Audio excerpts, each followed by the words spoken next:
Article খুব সহজ একটি বিষয়, তাই না? যা দুই প্রকার: ডেফিনিট বা নির্দিষ্ট বস্তু প্রকাশক আর্টিকেল, যা হলো দা, এবং ইনডিফিনিট বা অনির্দিষ্ট বস্তু প্রকাশক আর্টিকেল, যেমন এ এবং এন।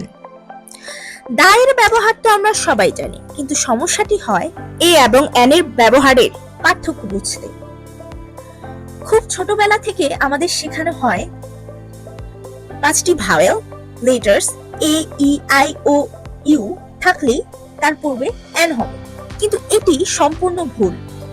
শুধুমাত্র ভাওয়েল সাউন্ডের পূর্বেই এন বসবে। আবারও খেয়াল করুন, কি বললাম? Sound, not letters. Sound is the correct one.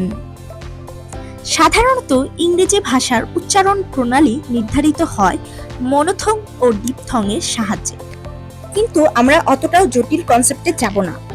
আমাদের বাংলা ভাষায় রয়েছে অমূল্য সম্পদ, অর্থাৎ স্বরবর্ণ। মাত্র 5টি স্বরবর্ণ জানলেই আমরা এন কোথায় বসাবো এবং এ কোথায় বসাবো তা ডিটেক্ট করে ফেলতে পারি। স্বরেয়, স্বরায়া, রসই, দীর্ঘই, এ এবং ও, এই 5টি স্বরবর্ণের সাহায্যে এন এর ব্যবহার আমরা খুব সহজেই শিখে ফেলতে পারি। চলুন কিছু উদাহরণ দেখে নেওয়া যাক। Orange, umbrella, eagle. আমি প্রত্যেকটির সাথে উচ্চারণগুলো বাংলায় লিখে দিয়েছি। Avocado, oak tree. অ্যাভোক্যাডো এবং ওক ট্রি দুটোই হচ্ছে বিদেশি ফল এবং গাছ। চলুন আমরা এবার পূর্বের 5টি স্বরবর্ণের উপস্থিতি লক্ষ্য করি। অরেঞ্জে ও, আমব্রেলাতে স্বরে আ, ঈগলে দীর্ঘ ই, অ্যাভোক্যাডোতে এ এবং ওক ট্রিতে ও। এখন বলতে পারেন, কই, আগের রুলটা তো ঠিকই ছিল, এই সবগুলোতেই তো ভাওয়েল লেটার সি রয়েছে।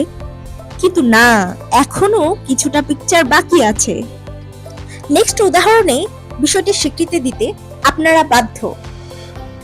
চলুন দেখে নেওয়া যাক। আওয়ার, এয়ার মানে উত্তরাধিকারী। He is an MBA, MBA, M.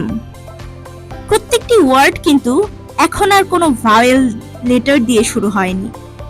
Hour, H, heir, H, MB এর ক্ষেত্রে এম, তাই এখানে আপনি আর পূর্বের রুলসটি খাটাতে পারবেন না, কিন্তু স্বরবর্ণের মাধ্যমে আপনি ঠিকই তা নির্ণয় করতে পারবেন। দেখুন, আর এ রয়েছে স্বরে আ, এয়ার এ রয়েছে এ, এমবি তেও এ। কি বিষয়টি স্বরবর্ণের জন্য খুব সহজ হয়ে গেল না? এবার চলুন আমরা শিখব এ এর ব্যবহার। তার আগে আমাদেরকে পরিচিত হতে হবে সেমি ভাওয়েল সাউন্ডস এর সাথে। সাধারণত ডাব্লিউ এবং ওয়াই লেটার দিয়ে সেমি ভাওয়েল সাউন্ডস এর ওয়ার্ড গুলো শুরু হয়, কিন্তু আমরা তো প্রথমেই বলেছি স্বরবর্ণ দিয়ে শিখব, তাই ইউ, উয়া, ইয়া, উ এগুলোই সেমি ভাওয়েল সাউন্ডস। আর এই সাউন্ডস গুলোর সামনে অবশ্যই এ বসবে। এবার চলুন আবারও কিছু উদাহরণ দেখে নেওয়া যাক। এখানে রয়েছে U, your, warm, wood, youth, yard, wonderful. এই সবগুলোর সাথে কিন্তু এ বসবে। A European, a university, a one eyed man. দেখুন এখানে ইউরোপিয়ানে রয়েছে ইউ, ইউনিভার্সিটিতেও রয়েছে ইউ, এবং ওয়ানের ক্ষেত্রে ওয়া, এই কথাটিও সেমি ভাওয়েল সাউন্ড, যে কারণে এই সবগুলো পূর্বে এ বসেছে। এছাড়াও কনসোনেন্ট লেটার দিয়ে শুরু হওয়া প্রত্যেকটি ওয়ার্ডের সামনেও এ বসবে। আবারও দেখা হবে অন্য কোনো ভিডিওতে অন্য কোনো নতুন টপিক নিয়ে। Till then, stay safe, stay healthy.